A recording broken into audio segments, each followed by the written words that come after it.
So the first item for today is an update on the fueling error at McMaster nuclear reactor as outlined in CMD 15 M25 and M25.A. I understand that Mr. Asol from McMaster will be joining us via teleconference. Mr. Asol, can you hear us? This is Chris Heisel for the record. Yes, I can hear you. Okay. So I'll turn the floor to Dr. Newland to make a CNSC presentation. Please go. Please proceed. Thank you. Good morning, Dr. Binder, members of the Commission. My name is Dave Newland. I'm the Acting Director General of the Directorate of Nuclear Cycle and Facilities Regulation. With me today are Christian Carrier, Director of the Nuclear Laboratories and Research Reactor Division, and Pierre Tanguay, Senior Project Officer, who is looking after licensing of the McMaster nuclear reactor. Mr. Carrier will make a brief introduction, and Pierre Tanguay will do the presentation. Thank you. Good morning, members of the Commission. For the record, my name is Christian Carrier, and I am the Director of the Nuclear Laboratories and Research Reactor Division. On November 5th, 2014, we brought before the Commission an event initial report about a fueling error that was made at the McMaster nuclear reactor. The reactor was started up with a fuel assembly left by mistake in a position of the core that did not have forced cooling. The Commission had requested CNSC staff to provide an update with the results of the root cause analysis once it became available. We are here today to provide this update with the results of the root cause analysis undertaken by McMaster University, along with the corrective action plan and follow-up compliance activities by CNSC staff. Mr. Tanguay will be doing the presentation today.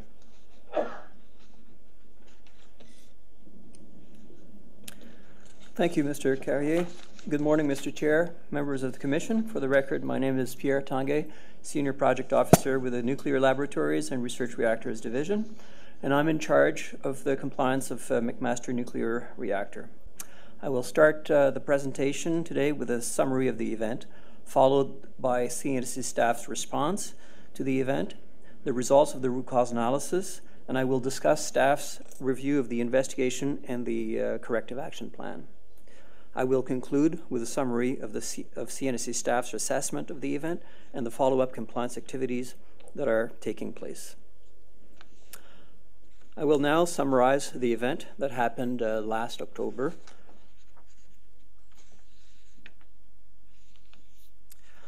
On October the 8th, 2014, an error was made during a routine fuel shuffle at the McMaster nuclear reactor, or MNR, when the reactor was started up with a fuel assembly left by mistake in a position of the core that does not have forced cooling.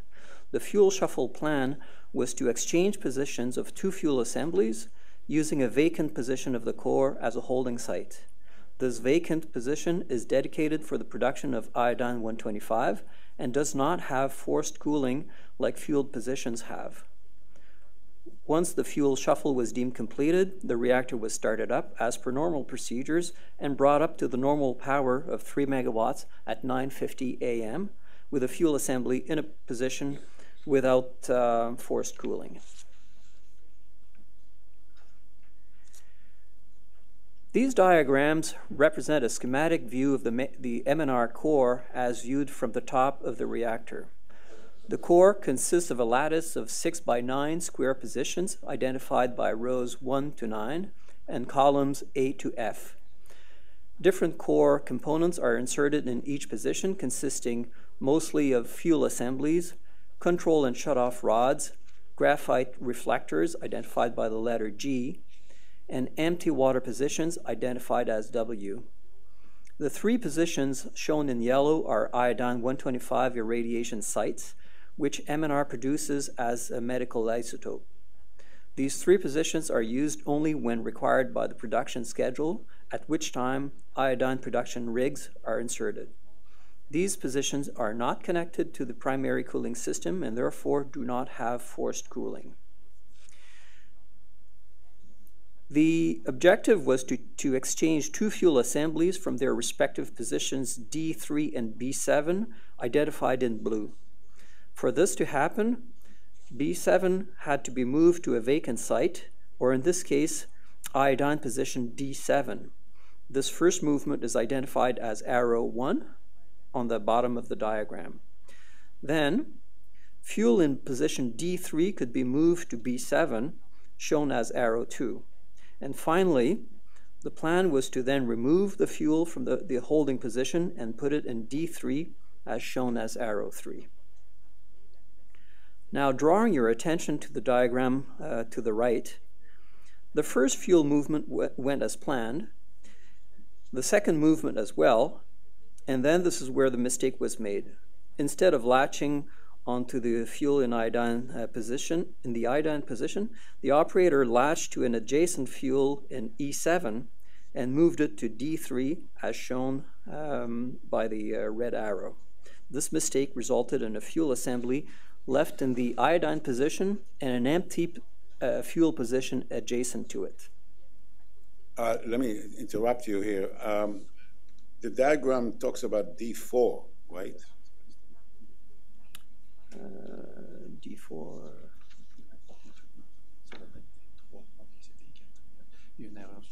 Yeah, so that appears to be a mistake. So it is really D3. My apologies for that. So I'm trying to compare it with the actual CMD. I think I've seen it somewhere else. Is the CMD also? No, it's right in the CMD. Yeah, it should be D3.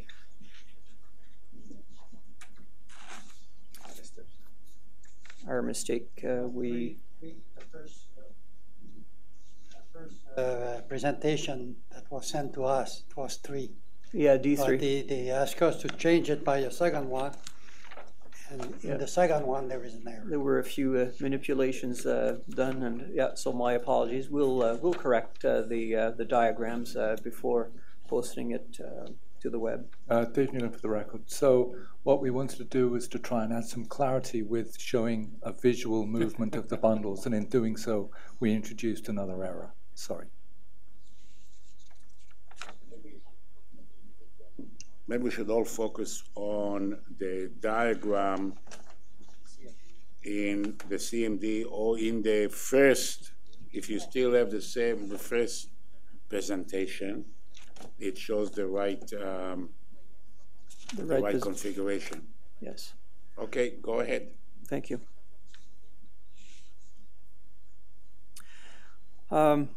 These pictures are to show an operator's perspective working from the bridge on top of the reactor. The left picture is what an operator would see looking down at the core from the top of the reactor.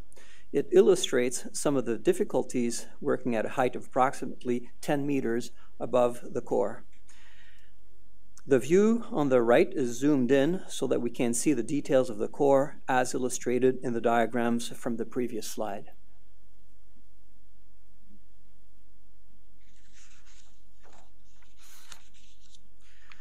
Once the fuel shuffle completed, the reactor was started up to its normal operating power of 3 megawatts. As part of the normal startup procedures, the reactor operator removed the startup fission chamber from the reactor core. During this operation, the operator noticed that a fuel assembly was in the iodine position and bubbles were rising from it. The operator called the manager of reactor operations to the bridge, and upon observing the situation, the manager requested to shut down the reactor immediately. The control room operator manually tripped the reactor at 9:55 a.m., or 5 minutes after reaching operating power. M&R staff then proceeded with correcting the error and removed the fuel from the iodine position. The fuel was removed from service, and another fuel assembly was installed in the vacant position of the core. After the mistake was corrected, M&R staff conducted an internal safety review of the event. Seeing no safety issues of concern, the reactor was restarted. This was, however, in contravention with MNR's Operating Limits and Conditions, or OLC, which requires approval of McMaster's Nuclear Facilities Control Committee, or NFCC, and the CNSC after a safety limit was exceeded. This unauthorized restart constitutes a second event that was to be investigated for root cause. After operating for the day without incident, the reactor was shut down as per normal schedule. The next day, MNR staff realized the contravention with the OLCs, and the reactor was kept shut down until a safety case could be developed and until approval to restart could be obtained. MNR staff conducted a formal safety review of all systems that could possibly be affected by the fueling event. Visual inspection of the affected fuel and adjacent fuel assemblies did not reveal any abnormalities. Reactor building air monitoring systems and the fission products monitor all showed no sign of abnormal levels of activity. MNR staff submitted their safety case to NFCC and requested approval for restart.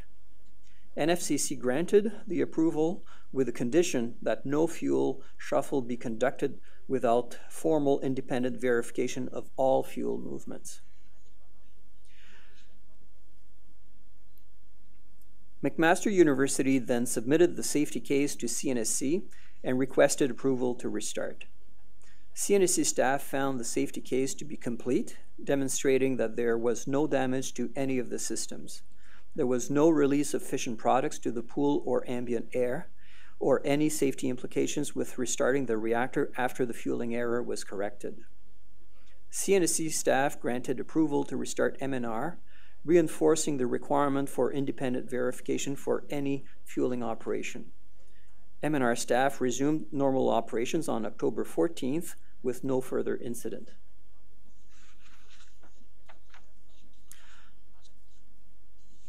I will now discuss CNSC staff's response to this event.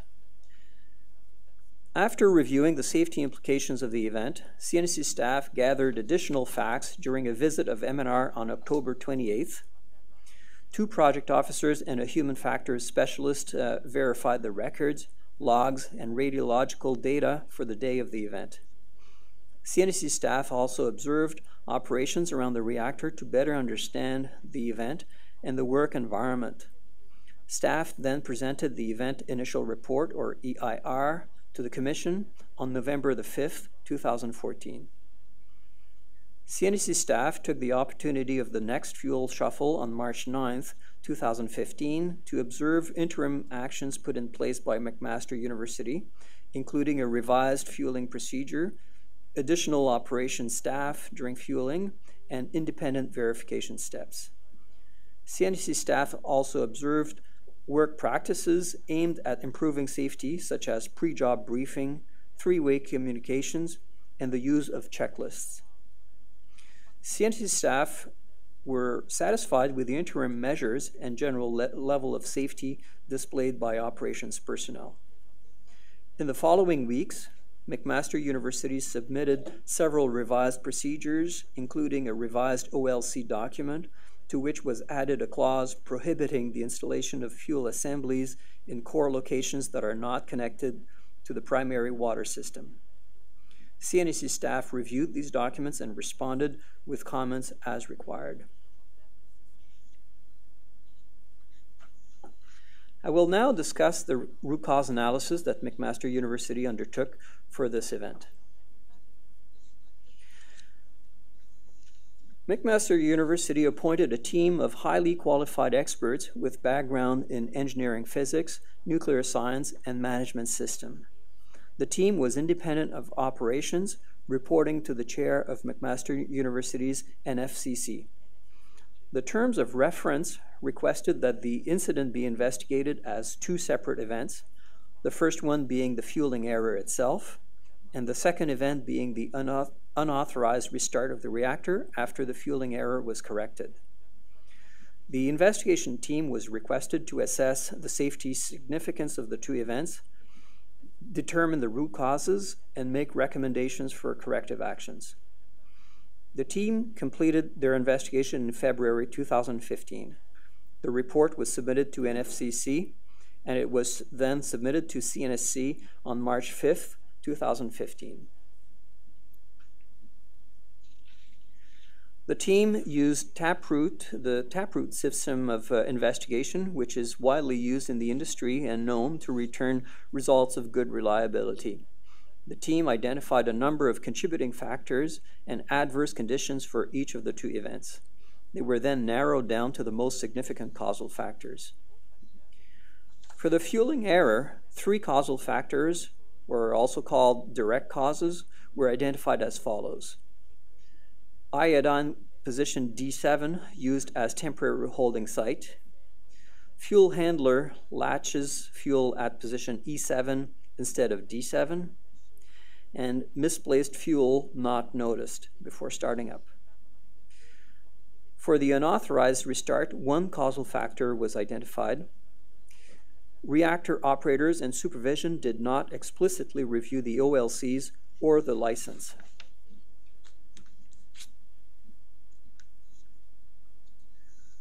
From the causal factors identified in the previous slide, the investigation team derived a set of 4 root causes.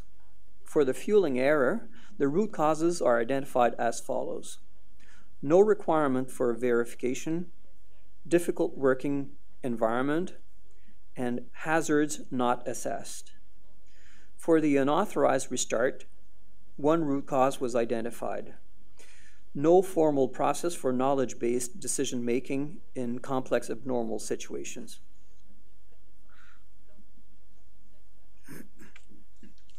Further to these findings, the investigation team made 5 recommendations.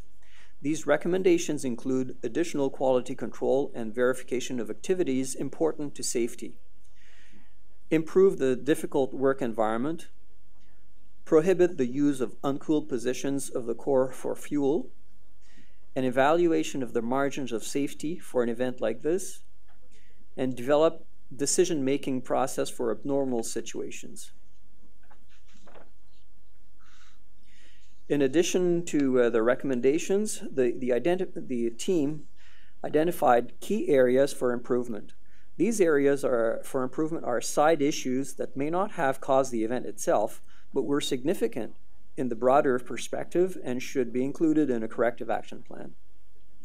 6 opportunities for improvement were identified, which touch on a variety of subjects, including configuration control, qualification of tools and personnel, staff engagement, proper response to abnormal situations, which is to immediately trip the reactor, work practices such as the use of 3-way communication, and improved training. The investigation team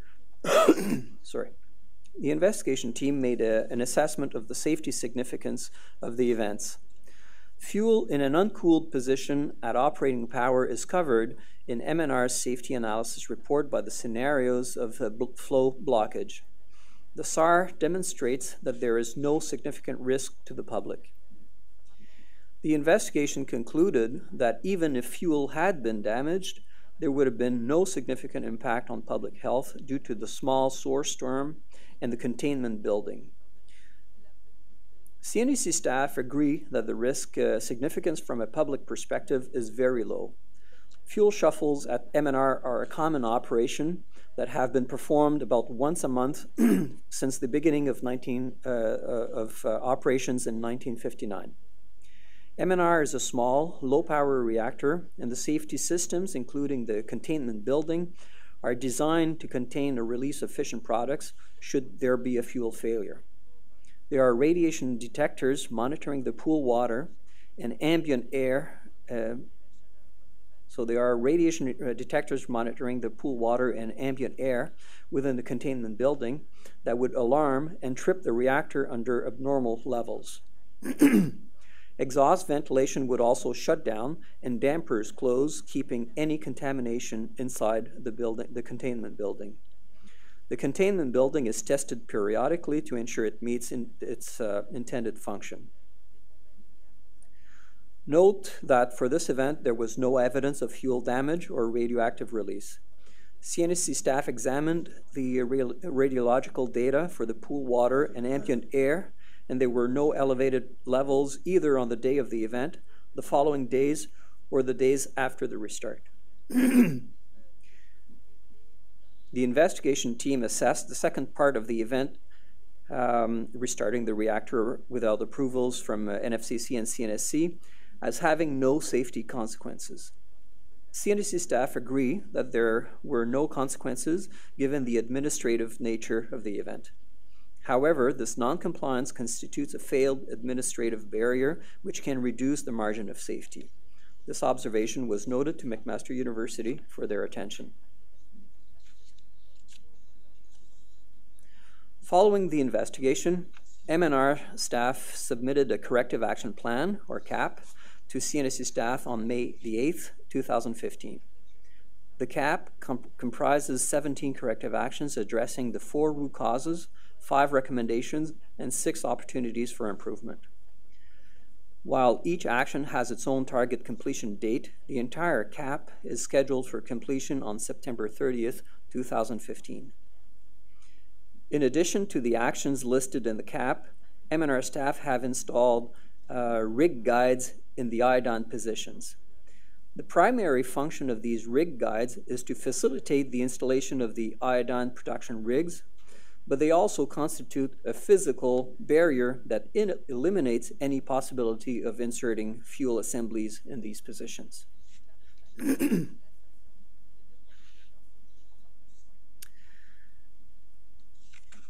CNSC staff are satisfied that the investigation was done with sufficient independence to avoid any potential bias.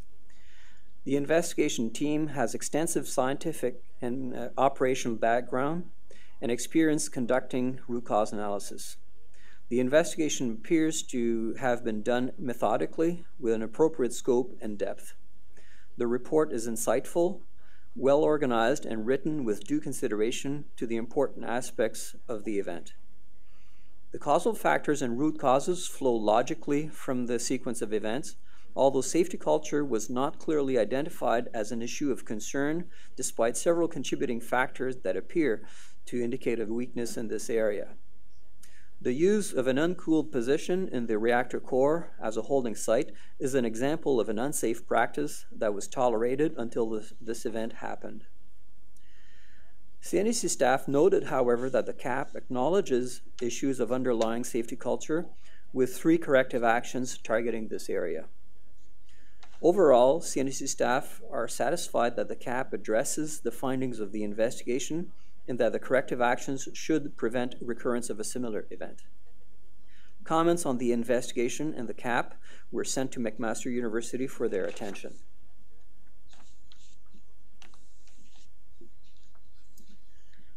In addition to bringing this event to the attention of the Commission, CNSC staff followed up through several exchanges of correspondence, document reviews, teleconferences, and 2 visits at MNR. Corrective actions are being monitored until completion of the CAP. An inspection focused on refueling is scheduled for the end of September 2015, when MNR staff performs the next refueling with all corrective actions in place. Other underlying issues like safety culture and human performance are also the object of focused compliance monitoring. I will now let Mr. Carrier give the final remarks regarding this event. Thank you. So for the record, this is Christian Carrier. In concluding this presentation, CNSC staff have reviewed McMaster University's root cause analysis from the perspective of investigation process, independence of the team, expertise, scope, logic, and depth. MNR staff developed a corrective action plan that is well aligned with the findings of the root cause analysis. CNSC staff communicated their review comments in a letter to MNR and are following up with a planned inspection in September. Enhanced compliance, promotion, and verification are also being done on safety culture to ensure that best work practices are applied in all areas of importance to safety at the McMaster nuclear reactor. I would like to emphasize that although this was an unfortunate event, The safety of the public and their workers was never compromised. The safety significance of this event was low, given the small source term and the low power of the McMaster nuclear reactor, and the safety of the design. Overall, we are satisfied with McMaster University's response to this event. We are also confident that the corrective action plan is a positive step that will contribute to reinforcing the safety and operation of the MNR. That concludes staff's presentation, and we're available to answer any questions that the Commission members may have. Thank you. Thank you.